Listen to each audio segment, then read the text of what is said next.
Hi friends, ಎಲ್ರಿಗೂ ನಮಸ್ಕಾರ. ಬನ್ನಿ ಇವತ್ತು ಸೊಪ್ಪು ಸಾಂಬಾರು ಜೊತೆ ರಾಗಿ ಮುದ್ದೆ. ಫ್ರೆಂಡ್ಸ್, ಕೀರೆ ಸೊಪ್ಪು ಮತ್ತು ಅವರೆಬೇಳೆ ಚೆನ್ನಾಗಿ ಬೇಯಿಸಿಟ್ಕೊಂಡಿದ್ದೀನಿ. ಈಗ ಸೊಪ್ಪು ಸಾಂಬಾರು ಮಾಡ್ತಾಯಿದ್ದೀನಿ ಇವತ್ತು. ಫ್ರೆಂಡ್ಸ್, ಈ ಬೇಸಿಗೆಗೆ ತಿಂಡಿಗಳು ಬೆಳಿಗ್ಗೆ ಹೊತ್ತು ಮಾಡಿದ್ರು ತಿನ್ನೋಕ್ಕೆ ಮನಸ್ಸು ಬರ್ತಾಯಿಲ್ಲ.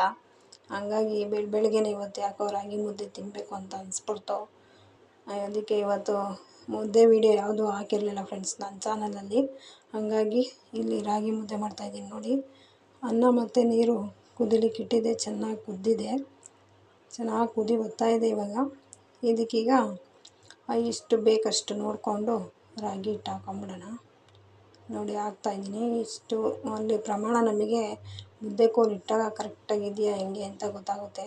ರಾಗಿ ಹಿಟ್ಟು ಕರೆಕ್ಟಾಗಿ ಬೆಂದಿದೆ, ಘಮ ಘಮ ಅಂತ ಬರ್ತಿದೆ ನೋಡಿ. ಇವಾಗ ಚೆನ್ನಾಗಿ ಮಿಕ್ಸ್ ಕೊಡೋಣ. ಇದನ್ನು ಒಂದು ಸ್ವಲ್ಪನೂ ಗಂಟು ಬರೋಲ್ಲ.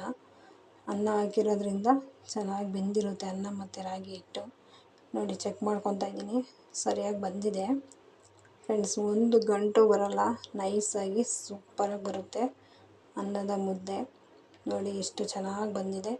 ನೀವು ಒಂದು ಸಲ ಅನ್ನದ ಮುದ್ದೆ ಮಾಡಿ ಬಸ್ಸಾರಲ್ಲಿ ರುಚಿ ನೋಡಿ.